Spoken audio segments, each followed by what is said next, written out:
अस्सलाम वालेकुम। आज 7 अगस्त 2023 है।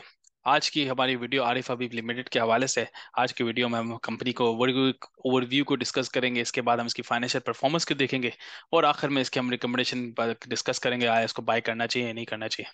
कंपनी की अगर ब्रोक ओवरव्यू की बात करें या बैकग्राउंड की बात करें, कंपनी एक ब्रोकरेज हाउस है और इसका इनकम कमीशन इनकम है जो buying and selling of shares करते वक्त हम पे करते हैं। तो वो बेसिकली इसकी इनकम है, मेन इनकम है। इसके अलावा मुख्तलिफ सर्विस देता है शेयर की बाइंग एंड सेलिंग के हवाले से, जिसमें आईपीओ होता है, एडवाइजरी कंसल्टेंसी सर्विस देता है और अदर ब्रोकरेज सर्विसेज देता है। और रिसेंटली अगर इसकी मैं न्यूज़ की बात करूँ, रिसेंटली एक हम सुन रहे थे कि इलेक्ट क्वार्क शंघाई एक चाइनीज कंपनी ने ऑफर पे दिए, तो वो बेसिकली आरिफ अभी मैनेज करेगा, तो उस पे भी एक फीस कमाता है। इस तरह की सिमिलर इनकम इनकी बाइंग एंड सेलिंग के हवाले से ही है।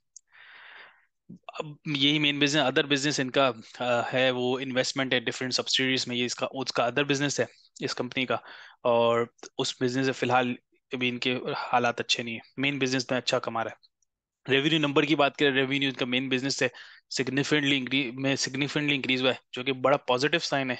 644 था लास्ट 9 मंथ क्वार्टर पे। इस साल 1.9 बिलियन है, 1 तकरीबन 2 अरब के बराबर है।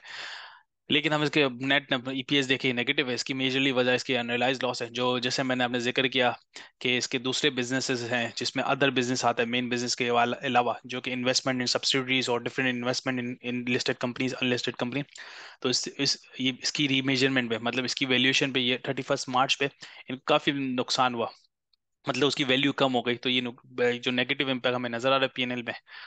इसी तरह इसकी फाइनेंस कॉस्ट बढ़ गई। फाइनेंस कॉस्ट का आज एक ही जवाब है कि इंटरेस्ट रेट काफी बढ़ गया। और मुझे एक चीज फाइनेंस कॉस्ट से एक और चीज भी इंडिकेशन आती है इस कंपनी की पूरी फाइनेंशियल स्टेटमेंट को देखने के बाद, कि रनिंग फाइनेंस को काफी सिग्निफिकेंटली यूज कर रहे हैं। तो ऐसा लगता है, बजाय नजर नहीं आता, लेकिन ऐसा एक इंप्रेशन आ रहा है कि इनके पास फाइनेंस कैश का इशू होगा कम इंटरनली। इसका मैंने जिक्र कर लिया। और फिर इसके बाद मैंने बोला, हाँ, इसके बाद अगर जो अदर बिजनेस है जिसमें इनको लॉस आ रहा है, मुझे लगता है कि इनका मेन बिजनेस तो बहुत अच्छा है, लेकिन इस अदर बिजनेस में इनका फोकस नहीं है। मैनेजमेंट बहुत अच्छी है जिसकी वजह से मेन ऑपरेशन बहुत बेहतरीन चल रहा है, लेकिन इस पे कोई नजर नहीं रख रहा और वो कंटिन्यूसली इसको रिवैल्यू कर रहे हैं और लॉस रिकॉग्नाइज कर रहे हैं, रादर देन इसको री इन्वेस्ट कर दें या डिसइन्वेस्ट कर दें।